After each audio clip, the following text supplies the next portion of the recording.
of Duty has officially revealed everything coming to Verdansk next week. Right off rip, when going into the patch notes, they give you the roadmap. They say, welcome back to Verdansk. Celebrate Verdansk's return by logging into Call of Duty Warzone from April 3rd to 15th to earn up to 20 rewards, including 6 instant unlocks, Killstreaks, melee weapons, etc., etc. You get the Domino skin, the Milsim USEF skin. You get the Kilo for free, a parachute, a gun screen, contrails, and even a new operator. Now for the part that you guys actually care about, here is Verdansk coming back. The map that started it all in Call of Duty Warzone, including a breadth of classic and memorable features that naturally come with it. Below is a recap of some of the improvements made to Verdansk that players can expect to see as outlined in the Return to Verdansk blog. We went over this again a little bit earlier. Trees have been a little bit moved. Non-drivable vehicles look a little bit different on the minimap, so that way you can see that they're not drivable. Swimming is now possible, but only on the outer edges of the map. You don't die like you used to back in the day. They have a bunch of goat trails where you can go up mountains. For those of y'all that don't remember, back in Verdansk days, going up mountains was incredibly hard. So they added these little trails to make it a little bit easier to maneuver. Shorter telephone and electrical poles for easier parachute landings, additional ladders and adjusted paths to rooftops, so that way you can get on top of different parts of the building where you couldn't normally. Doors are now double hinged so you can shoot through them and allow the barging in and barging out of them. The lighting, which I think is a huge improvement from what I've seen from the pictures that they've shown us, is you can now see inside of buildings and outside of buildings clearly. Also, my console players, you do have 120 FOV in Verdansk. We didn't have that back in the day, but they are bringing it now. Now, when it comes to weapons, these are the ones that I know a lot of you guys are excited for. The Kilo is returning. This you can get for free just by logging into the game, which W Activision for doing that. The next is my baby. This is the AMAX, my favorite gun ever, and it will be in the Battle Pass. The HDR is back, and it has been confirmed by the Call of Duty devs that this will one shot in the head at any distance. So be prepared to get sniped, or be prepared if you're a sniper to have a lot of fun. Sadly, Killstreaks are back, but hey, it is what it is. Now, a new conversion kit is the Grau 556. This is gonna pretty much give you the OG Grau feeling. A lot of people are concerned that the Grau might not actually feel the same because it's a conversion kit, but one of the devs in the COD pod said that this will feel actually really good. Fingers crossed I didn't mess it up. When it comes to Killstreaks, it's very simple like it was back in the day. Advanced UAVs activate whenever you activate 3 regular UAVs, cluster strikes, precision strikes, regular supply UAVs, and UAVs. But keep in mind that the supply UAV is only available using the battle ready wildcard. Everything else has been disabled: bunker busters, care package, counter UAV, foresight, napalm strike, SAM-TUR, and sentry guns. They also removed the precision airstrike indicator. Last year, this was introduced where it showed you on your minimap where the airstrike was coming from. Now that has been removed completely. Now let's move on to perks. For lootable perks, all lootable perks have been removed from Battle Royale as we return to the classic feeling of Verdansk.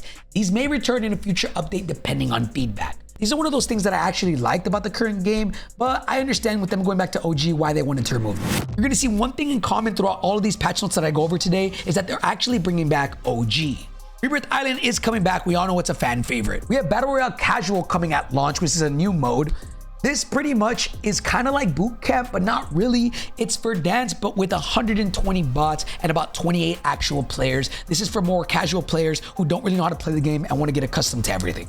Mid-season, we're gonna have the high trip mode, which, as you guys can probably already know, this one's gonna be absolutely crazy. We had this back in Resurgence, and it was one of my favorite game modes ever. So hopefully when this comes back, it's gonna be cool as well. Now, for the regular Verdansk launch Battle Royale, this is gonna be 150 players. Why they ever went away from this, I have no idea. Thank you, Activision, for finally listening. Obviously, we'll have Plunder at launch. A lot of you guys are going to need to level up your guns, so this is going to be really good for that. Warzone Bootcamp is back as well with only 20 players and 24 bots. Now, for your weekly playlist, they're as follows. You can go ahead and take a screenshot of this. Now, for ranked play, this will not be coming at launch, but in the mid-season update. Everybody will go back to bronze or level 0 and will have to work their way back up. But we do get Verdansk ranked, which is going to be super cool. I'm excited for this one, and I know a lot of people have wondered how ranked would play out in Verdansk. But the next thing that's new is free fall shooting. We've had this back in OG. You can now pistol somebody out in the air, which is super dope. One key thing to note here is you can only shoot using your secondary weapon, and if you don't have any secondary, it will default to the primary pistol. Another new thing coming back is the 360-degree revive. Right now, whenever you're reviving your player, you're kind of stuck in one singular motion and you can't move left to right, but you're going to be able to revive your homie and kind of turn around and see your surroundings while you're doing it. Another big change is the end game circle pacing. They say the gas circle pacing is faithful to the original timings of the gas closing as well as the circle size and movement. This means that Battle Royale matches will run longer to create a more well-defined initial looting phase. So if you want to screenshot this and you want to see exactly how the gas is going to play out, you can take a look at this. But the most important thing to note here is that games are going to be a little bit longer than normal. I like this because it's going to make the game feel like actual BR and how it once felt, as opposed to what we have now, which feels like a glorified resurgence. Now let's move on to the actual gameplay and what's coming. Internal ascenders will be back and those will be on launch, but all the external ascenders will be mid-season. Another change is the unsuppressed red dot distances. The distance at which unsuppressed weapons display a red dot has been reduced in Resurgence to better align to the map size. Reduced to 112.5 meters on Rebirth Island, down from 250. As you guys know, or if you guys are living under a rock, floating loot is back and we are all incredibly happy. This is going to help for better visibility and honestly just make the game a lot more easier and casual friendly, as opposed to looking inside of a drawer or looking inside of a shelf for guns and ammo. Now, when it comes to ground loot, they made a lot of changes for this as well. More or less, they want this to align with how the game felt back in the day. Right now, ground loot is pretty crazy and it gives you pretty much everything you need by just looting maybe a couple seconds. They wanted to tone this down a little bit to kind of mimic how it was in OG. Let's go over it. So they say they went with a ground loot refresh. Common to epic weapons now sport a selection of random attachments that align with the weapon's natural strengths. Legendary weapons come with a variety of fixed builds tailored to specific roles that are randomly selected match over match. This change aims to maintain the excitement of random loot while preserving the reliability of weapon performance. The reason why they did this is to make loot actually feel viable. So I'll read this. Looting in recent years has become a little too static. A blue or rare gun often provided the most valuable attachments and devalue an epic or legendary find. This change aims to bring some different outcomes in the more commonly found weapons and makes legendary weapons or loadouts highly sought after. High value loot zones. This season, HVLZs remain consistent every match, allowing players to reliably identify hospital, military base, and superstore as points of interest with enhanced ground loot and an increased number of supply boxes. Further enhancements to this feature will be added in future updates. I love this. These POIs are going to be hot drops more than they already are. Now, here are the changes to the supply boxes. The basic supply boxes. These boxes provide consistent cash rewards and average to high quality weapons, occasionally offering premium equipment such as legendary weapons, killstreaks, and gas masks. Legendary supply boxes have received significant upgrades for a more rewarding experience. These boxes guarantee top tier weapons and some of the best loot available, with increased chances of obtaining substantial cash. Now, when it comes to reusable crates, these boxes replenish every 90 seconds, serving as an ideal means for players to regain strength in the middle to late stages of a match, particularly after returning from the Gulag or redeployment. These supply players with a valuable weapon, an armor plate, and some cash to quickly return to the combat readiness. One thing to note here that I caught is that it says here that players are guaranteed with an armor plate and some cash. But when it comes to the basic or the legendary, they don't say that an armor plate is guaranteed. So I'm curious to see if this is just reusable ones that give you that, or if all of them do. Now, duffel bags, medical cabinets, and weapon lockers. These sources of loot have been removed entirely to better service the classic feeling of Verdansk. W change. Second chance mechanics. I'm so excited for this one. The following items have been removed from loot. Gulag tokens, reinforcement flares, redeploy tokens. The only available methods to return after death are Gulag victories, buy station buybacks, and jailbreak public events. Exactly how it should have been. Why we made this game into a glorified resurgence, I don't know. WOG. Self-revive kit. Self-revives can only be acquired via the following sources: legendary supply boxes or a random drop, scavenger contracts with a random drop, buy station for $4,000 or a fire cell. Now the Gulag, the OG Gulag is back, and it's coming with 3 different variations. When it comes to the Gulag loadouts, they made a little bit of a change, and they change your loadout depending on what circle you're in. For example, if you're in Circle 1, you're going to have 3 different types of loadouts that you can possibly get: a Strider, a 9mm pistol, or the GS45 pistol. When it comes to Circle 2, they want to kind of make those guns a little bit better so you come back into the game with better guns. One of these loadouts will have a C9, the other one will have an ASVAL, and the other one will have a PP19. For Circle 3, it'll be the exact same guns, but just with an extra attachment. And then for Circle 4 and onwards, it'll be the exact same guns again, but with another attachment additionally to what you had before. One thing when it comes to infill is players will now infill and spawn with a 9mm pistol, replacing the GS45.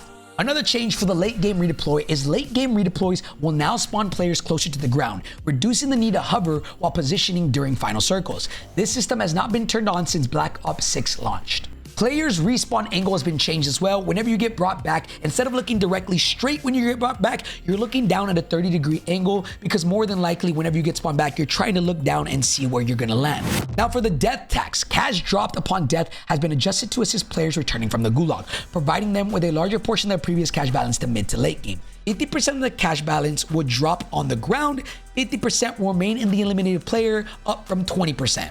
Previously, 50% of the cash balance dropped on the ground, with players keeping only 20% and 30% being entirely removed from the economy. So this means there's going to be a lot more economy to go around, which I do think is a W. They say here, after months of playtesting, we noted that regain in the middle to late game was almost impossible. So the design intent of this is to better allow players to redeploy with a little bit more cash to give them a slight leg up when it comes to getting back into the flow of the game.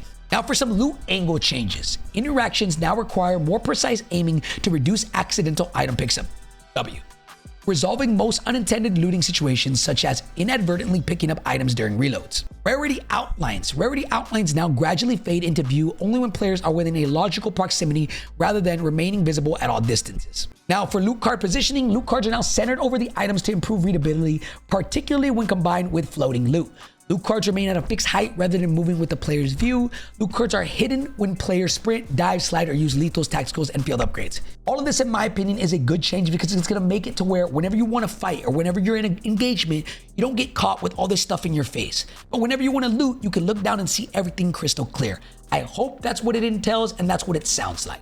Now for buy stations, for those of you that don't know, vertical buy stations are back. The UI now looks so damn amazing. Now, this next one is a big change coming to Warzone, and it will actually change the way the entire game feels. To enhance navigation's efficiency and emphasize loadout acquisition, individual weapon purchases have been removed. They say their aim is to recapture the classic battle royale feel reminiscent playing on Verdansk 5 years ago.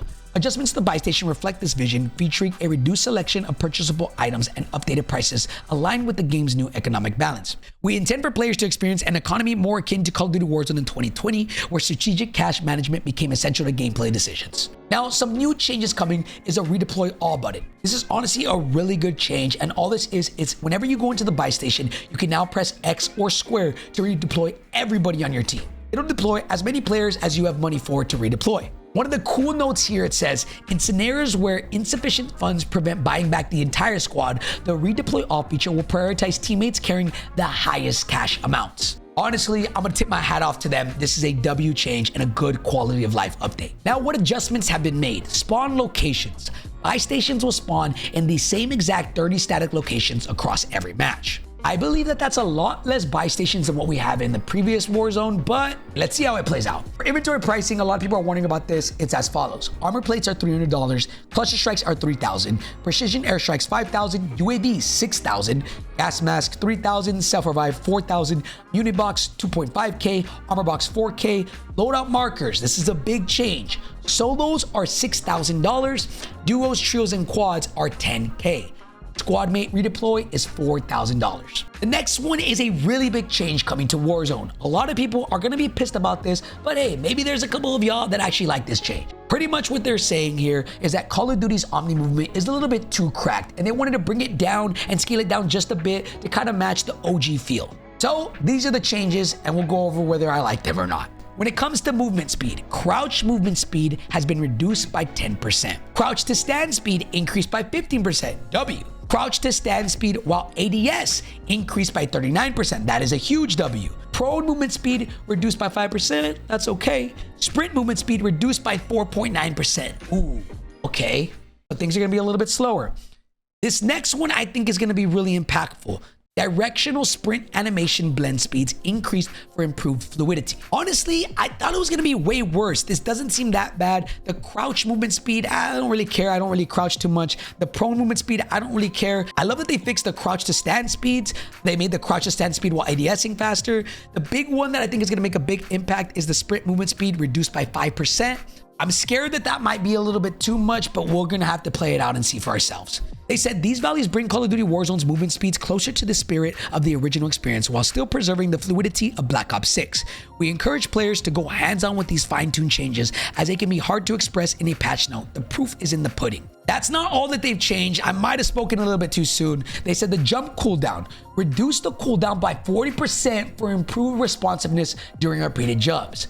Hold on, this might mean bunny hopping is back. This next one might be a little crazy. It's gonna slow down the game a lot, but I don't know if people are gonna love this or hate this. Omni sprint side and back speed scaling. Reduced by 8.5% to better balance strafe movement. One of the biggest complaints I've seen across the entire player base is that Omni movement sometimes feels a little bit too slippery. It doesn't feel like you have control of your character. It feels like the whole entire floor is greasy. So I think the reason why they did this is to kind of make these speeds a little bit less crazy, to make you feel a little bit more grounded. I'm a little bit scared whenever they reduce speeds just because I get nostalgia from Warzone 2 and I never want that to return, but we're gonna have to wait and see how it actually plays. Maybe this could be a good thing or this could be a horrible decision, I don't know. Slide friction increased by 4% to reduce overly slippery engagements. Same thing here. They say these adjustments address the dominant power of strafe engagements while maintaining fluidity for mechanics such as sprinting, strafe reloading, and general navigation. Responsiveness across movement system has been improved to ensure smoother gameplay while striking a better balance for Call of Duty Warzone's fast-paced encounters. This will bring back the feeling of a classic Warzone experience that we all know and love. Okay. When they word it like that, it seems a lot better and it actually seems like it's a good idea.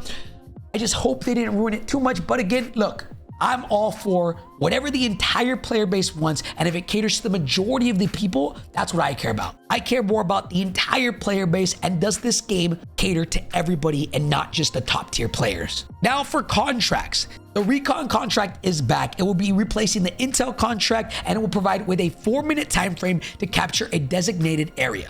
The reward for this is, as always, it gives you a preview of the next circle. A lot of you guys love supply runs and they are back. The much loved supply run contract returns. Players have 2 minutes to reach a designated buy station to earn rewards, which include cash and a single item by yourself for each squad member at the targeted buy station. Supply run contracts will not appear on the map until the first circle has fully collapsed. Contract multipliers are also back.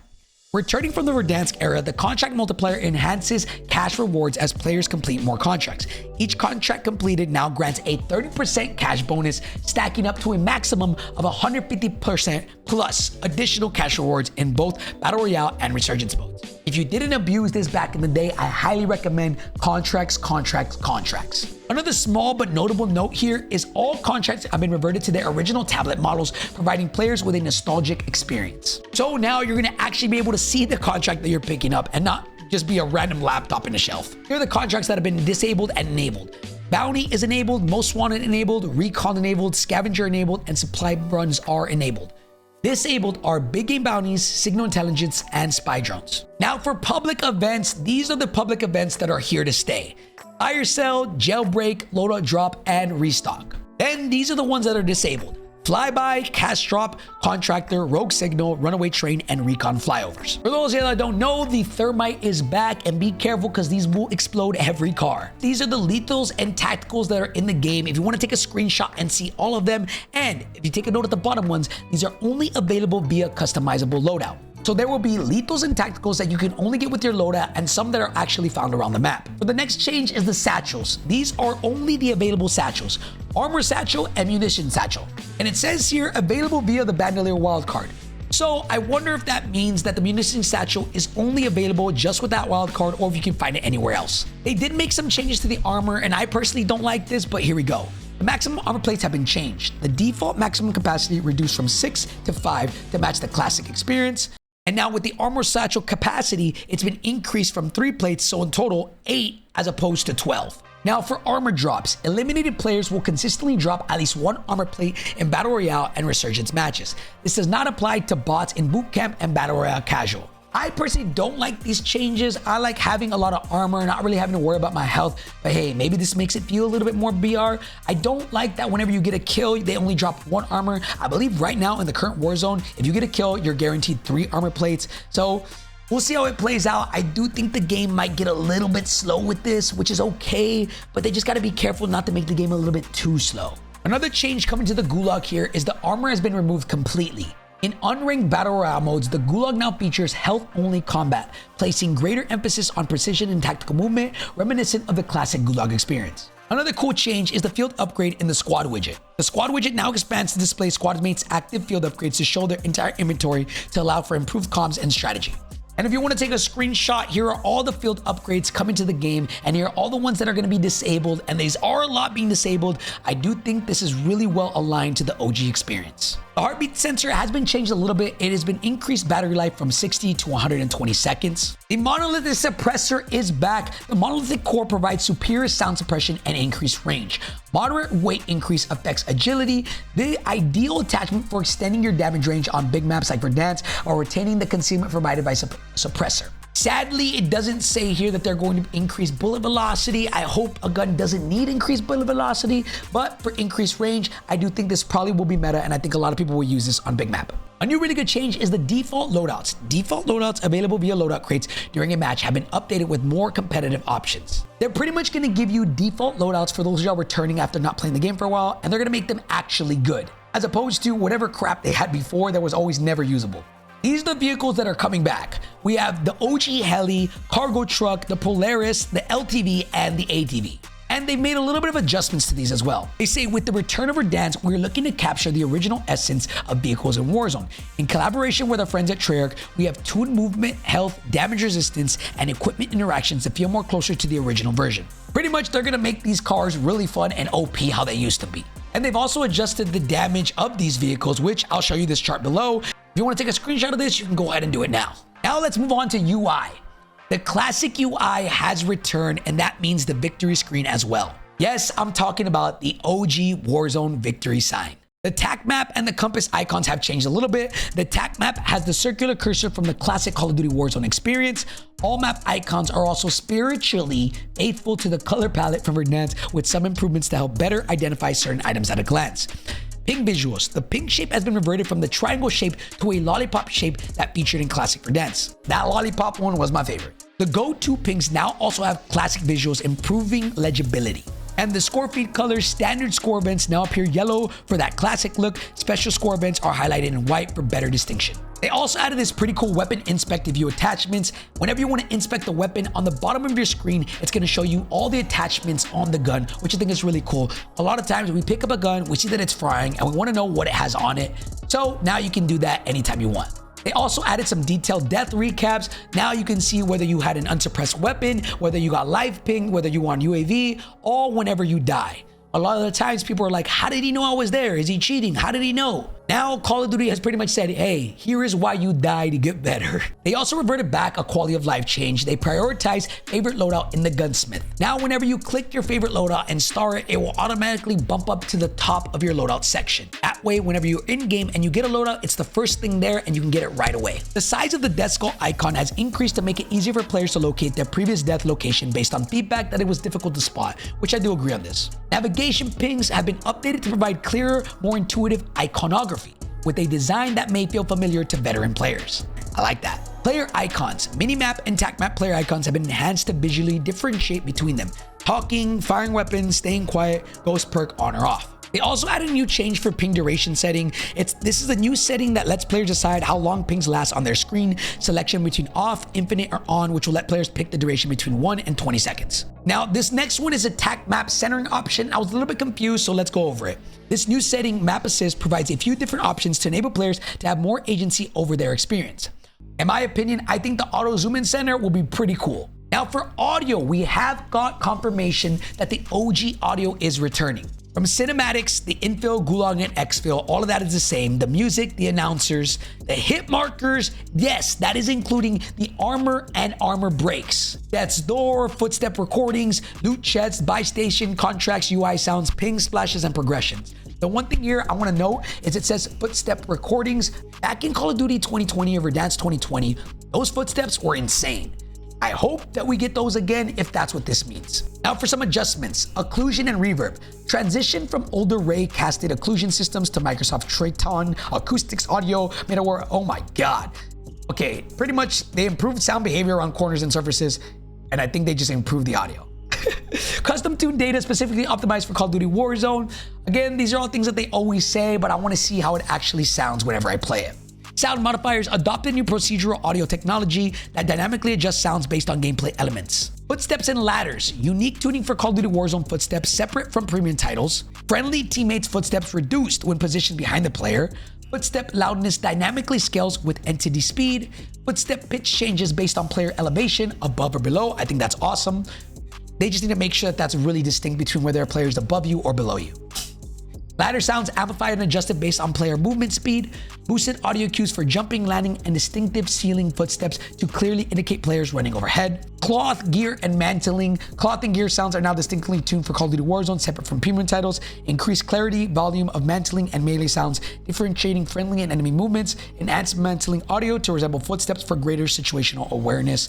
And hopefully this is really important, loot supply boxes. Audio pitch now dynamically adjusts based on vertical elevation, providing clear vertical positional feedback. W.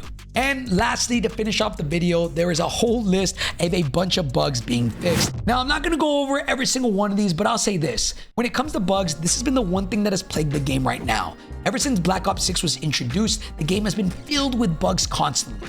And every single patch notes looks similar like this. It's just a bunch of bug fixes, and honestly, if this game launches with a lot of bugs, again, people will leave. People will not stay and play their game. So I'm crossing my fingers and I'm hoping that Call of Duty can finally have a good launch this Thursday with minimal bugs. Let me know what you guys think. Are you guys excited for Verdansk? Does all of these things get you hyped, or do you guys think we're in for another bad year? Me personally, I'm hella excited, and I hope the game finally feels like OG used to feel, and I hope Call of Duty and Warzone is back.